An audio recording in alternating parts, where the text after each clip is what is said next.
Thank you. Hello, all of my friends out in social media land. How are you this beautiful day? I hope you're having a fantastic one. It's Trish Carr from Women's Prosperity Network, and I'm so excited to be here with you again for another episode of Be Real, Get Real, where Women's Prosperity Network really delves into who are the people behind these businesses. You know, we all do business with business, but the truth is, it's the people who run the business. It's the people who are the real deal. And the more we get to know the people, the more we can actually create a relationship, the more we can do for our clients. So it's about being real. And today I am so thrilled to have with me someone who is real and who shares that with other people because she is on a mission. She's on a mission, and you'll be hearing her story. But what she does is she gives you the best gift you could bestow upon the people you love. When you leave this world, the gift is that you have put together your last wishes, where they can find all your stuff, so that you're not adding on to the trauma they're dealing with by having to look up your passwords and to see where your insurance is. It's called instructions, and we all want to make sure we leave them. So today, I'm so excited to have with me Mary Jane Charles, who is the CEO and the owner, if you will, of Last Wishes in Support. Mary Jane, welcome. I'm so happy to have you here with me. Thank you. It's always exciting to be around and be with you. Yes. And you know, Mary Jane, your story is not unusual. It's really a shame that so often we're not prepared when we lose somebody we love that's close to us, and that we need to make sure that we can take care of their final effects, their wishes. And for you, that was pretty sudden, wasn't it? It was. My husband had been ill.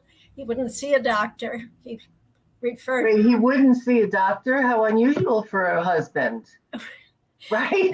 And I pointed I'll go it to the out. doctor later. Right. And they consult Dr. Google, which is really not healthy for anybody because the people around you are watching you become sicker and they can't do anything except sit there and yell at you. How long was he sick, Mary Jane?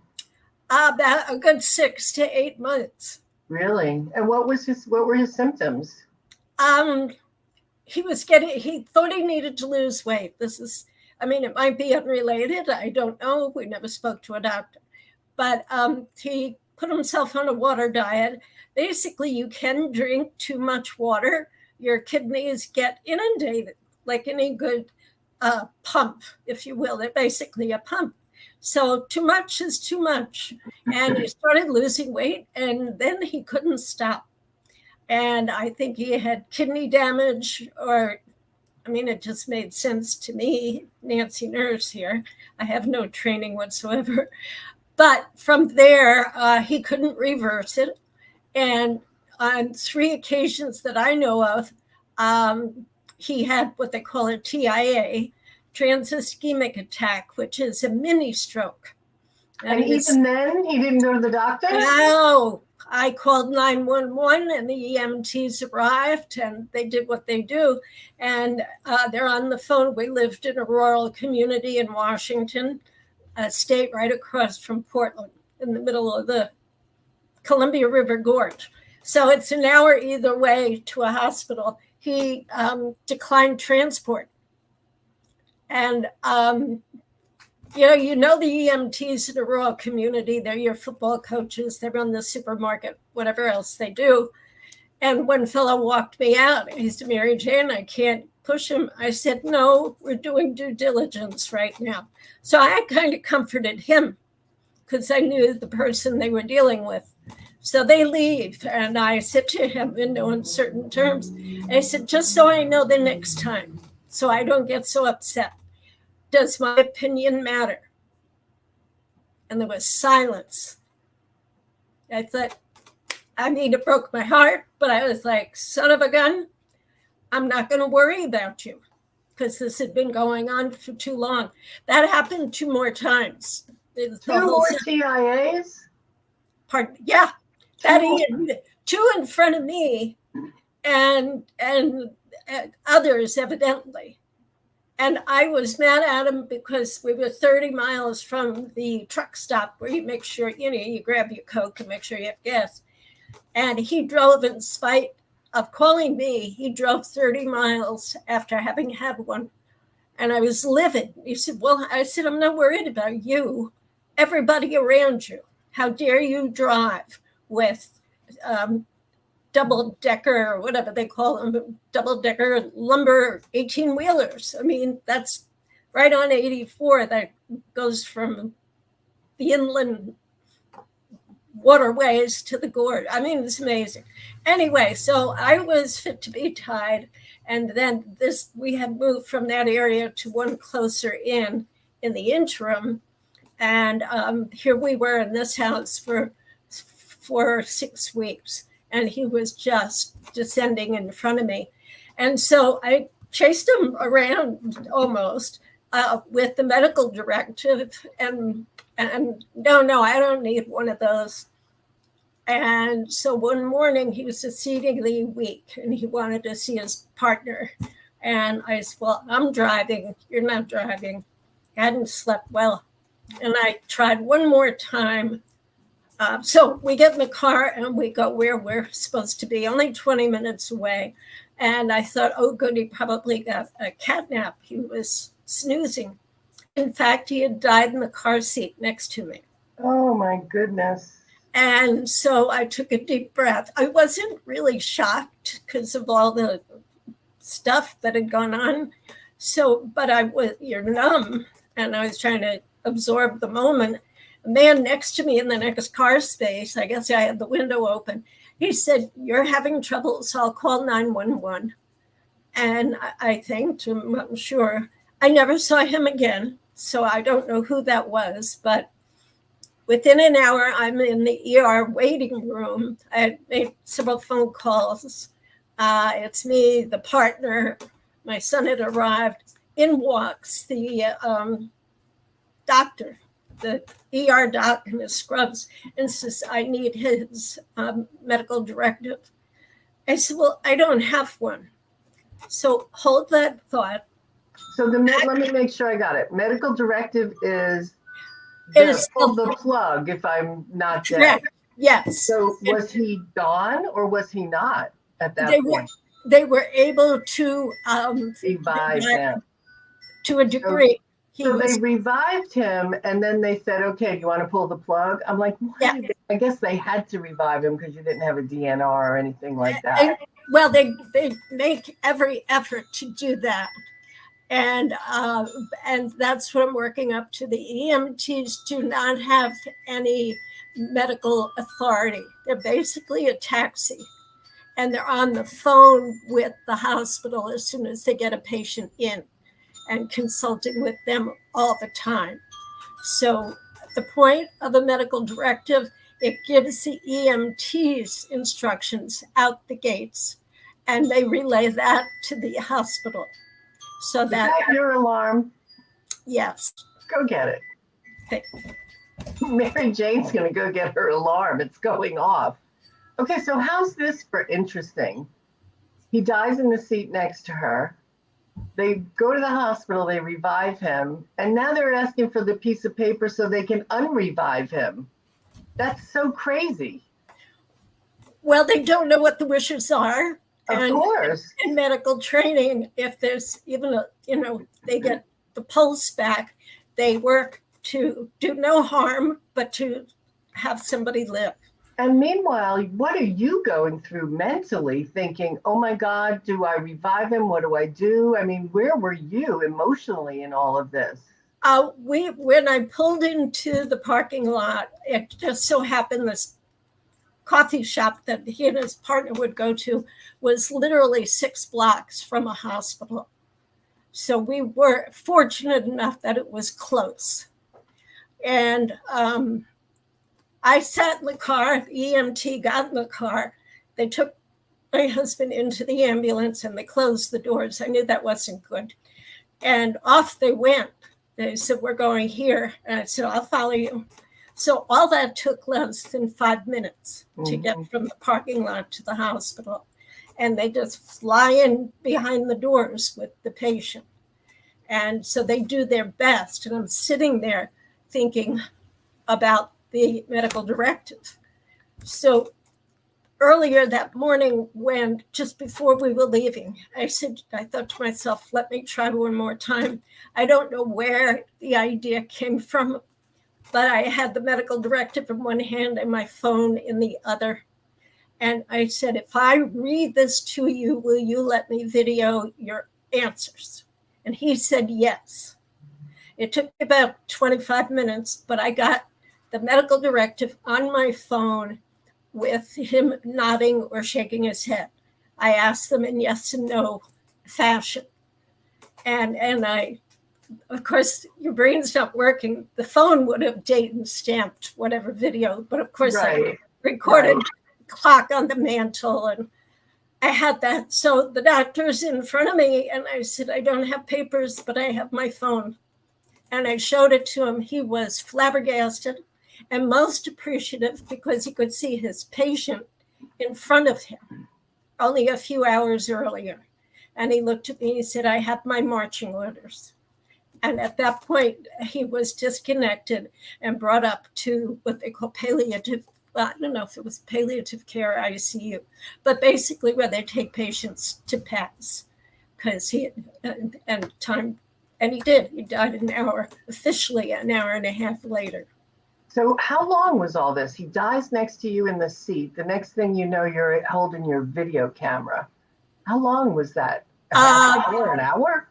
About an hour and a half. Well, so the ride there and then the process. So 2.5 hours later, I was actually using my phone to prove to the doctor what the patient's wishes were. How did you keep it together?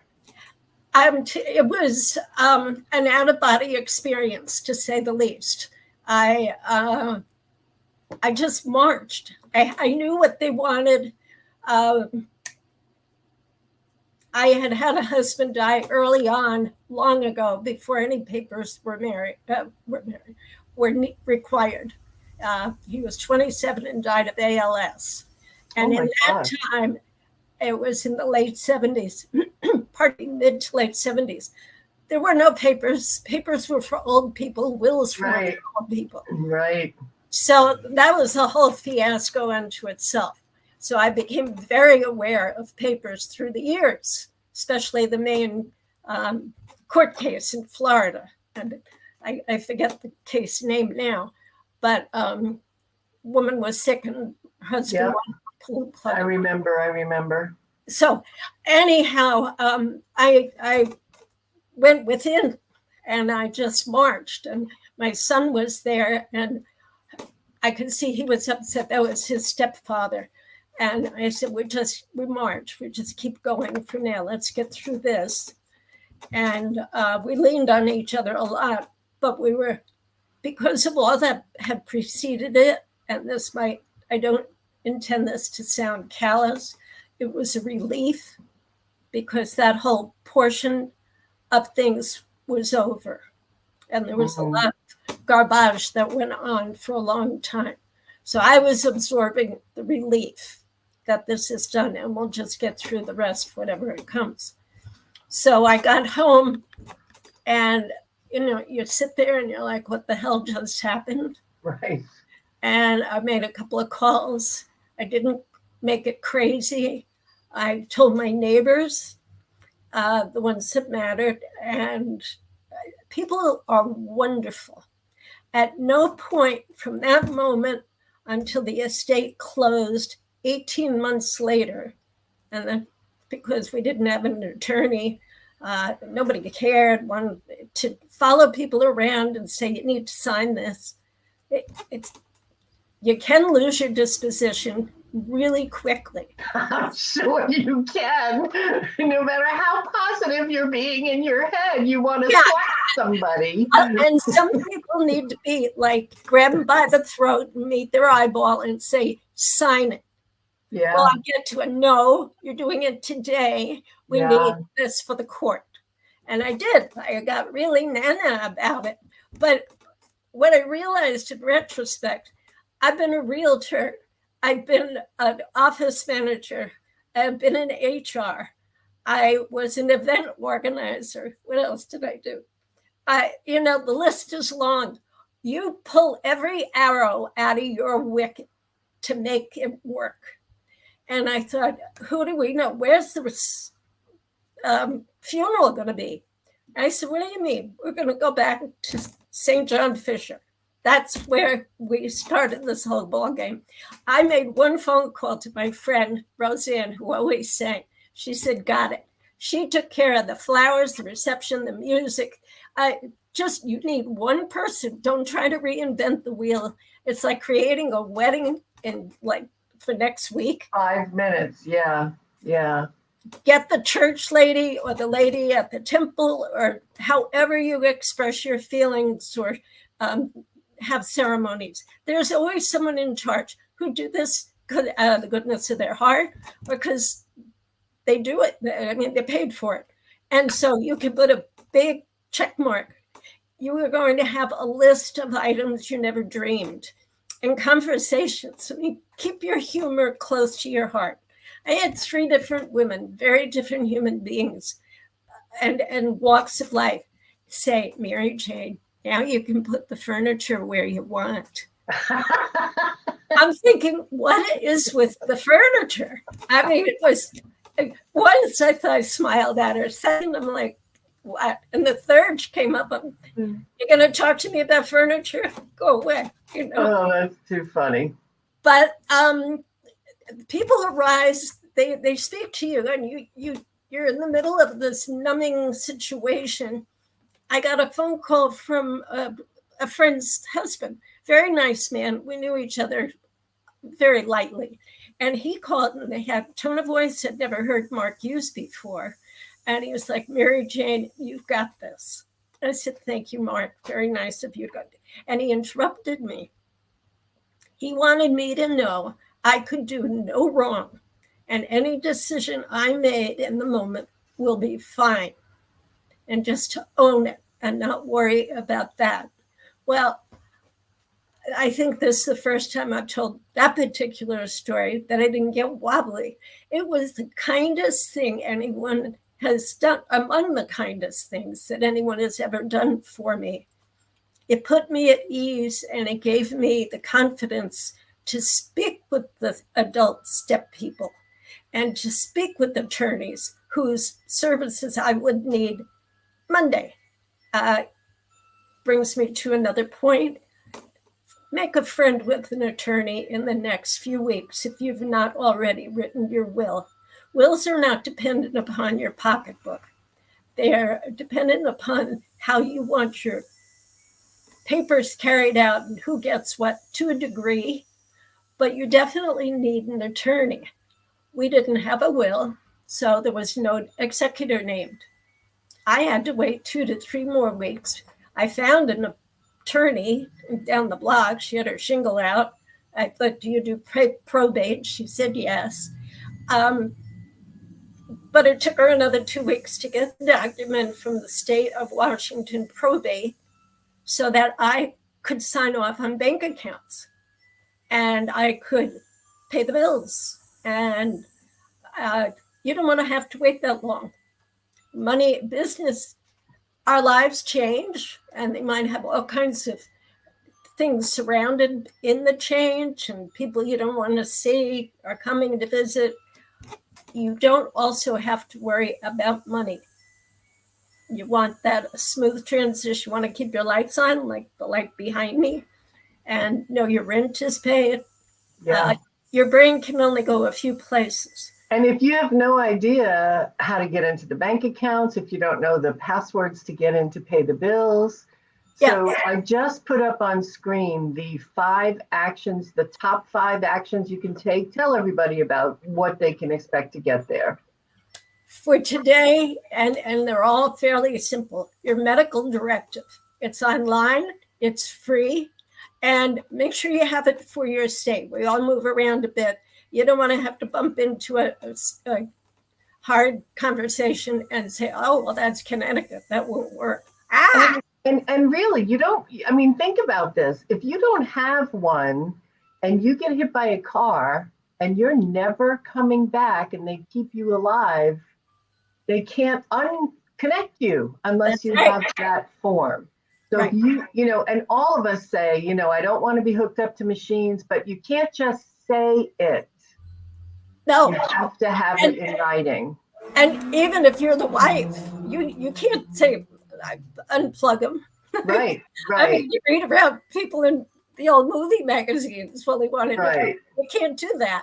Right. You need it in your penmanship and have it notarized, and go to an attorney. He can do all these things for you, but at least have the run of the mill, whatever the state gives you.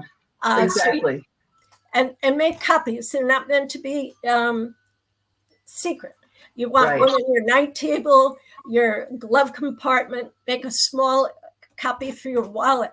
We hear people fall in the driveway, trip over a curb. I face planted on someone's lawn about a month and a half ago. Hi, boom. At least you fell on the grass. At least you fell on the grass and not on the concrete. I know. She said, oh, there was a hole there when they, you know, and I got that story. I'm like, yeah, this is my face. It's the only one I have. I mean, I was laughing. I popped back up again. But so the to have your things in order, all the details, and put them in one place, like a workbook. Yeah. And Mary Jane, you have a book and a workbook that guides people. Yes. You also do one-on-one where you hold people's hands to help them find what they need. You also do group training classes where people can find out everything they need, because listen, I know my mother-in-law died a few years ago, and she wasn't, you know, my mother-in-law, but we didn't know where she had things hidden or what she wanted, or, you know, it comes down to what does somebody want at the end of their life? And many times they don't have the ability to tell you. So I urge you, all of you who are with us today, go to that link and get the top 5 actions you can take today. Because at the worst time in your life, you do not want to have this being compounding your anguish. That's it. So Mary Jane, thank you so, so much for sharing your story. I mean, we don't realize how fleeting life can be. And, you know, to be driving to a friend's house and your husband die in the seat next to you, unfortunately, it happens more often than people think. And your story and what you did has turned into such a mission that's making a difference for so many of us. And I thank you for that. Thank you for that. Make sure you go to lastwishesinsupport.com, lastwishesinsupport.com, and you can find out everything about Mary Jane's classes, the book. Mary Jane, your book is on Amazon. Tell me about that. Yes, it is. This is the book I wrote in 3 weeks after the funeral. And what's it called? It's called Surviving the Business of Dying, Why Final Papers Matter. Surviving the Business of Dying. Go to Amazon and get that. Yeah. And this is the workbook. And it is simple question and answer. And there's plenty of room. You have page questions, and on the other side is white space. But I made it yellow so you can find it. I made it large so you can find it.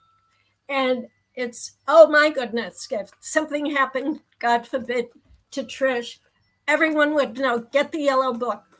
And it has their passwords, and it's meant for everybody. I would suggest it for anyone over 18. We all lived through COVID. Yes. But on the other side, it's just a good thing to have. And that's not a thing. It's giving dinner table conversation. You want to keep it between you and a person I call your first lieutenant. So you have to buy the books to find out what that's all about. Wonderful. All right, well, go ahead and go to Amazon, pick up your Surviving the Business of Dying books, get your free top 5 actions that you can take today. And really, don't let this conversation be one of those that you heard and you have to do something with. Right now, on your browser, tinyurl.com. Oh, look, I didn't have it spelled right.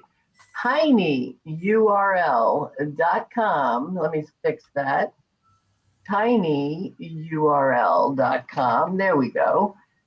And it is /top 5, the number 5, actions today.